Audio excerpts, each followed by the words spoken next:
Pour avoir le même salaire qu'un homme, une femme, Anne-Cécile Maillefer, doit travailler 2 mois de plus par an. Pourquoi l'égalité salariale, malgré la loi, n'est-elle pas respectée dans un certain nombre d'entreprises ?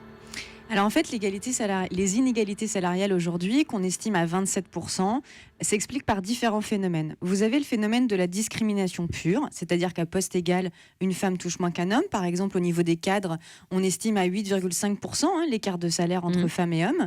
Mais vous avez aussi d'autres explications.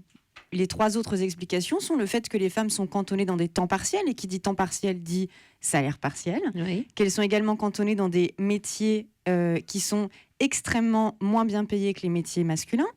Donc par exemple, secrétaire, c'est 97% de femmes, donc il y a quelques métiers dans lesquels les femmes sont cantonnées qui sont sous-valorisés.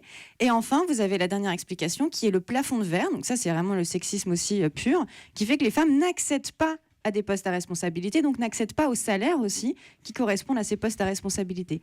Tout ça ensemble représente un écart de salaire de 27%. Donc on peut effectivement dire 2-3 mois de salaire entre femmes et hommes. Ça veut dire qu'on a beau les sanctionner financièrement, les failles sont ailleurs et pas à équivalence de poste entre l'homme et la femme aujourd'hui dans l'entreprise. Alors elles sont aussi à équivalence de poste, mais pas à majorité effectivement. Il faut, pour réussir à mettre un terme à ces inégalités de revenus entre femmes et hommes, il faut non seulement avoir cette action très forte vis-à-vis des entreprises pour faire qu'il n'y ait plus cette discrimination-là, mais il ne faut pas oublier que la puissance publique, l'État, les politiques peuvent aussi faire des choses pour diminuer, pour agir sur les autres phénomènes. Donc il n'y a pas que les entreprises qui peuvent agir, mais il y a bien aussi d'autres mesures qu'on peut mettre en place pour faire en sorte que femmes et hommes, en fin de compte, puissent avoir les mêmes salaires et donc plus tard des retraites équivalentes et puis être indépendants financièrement.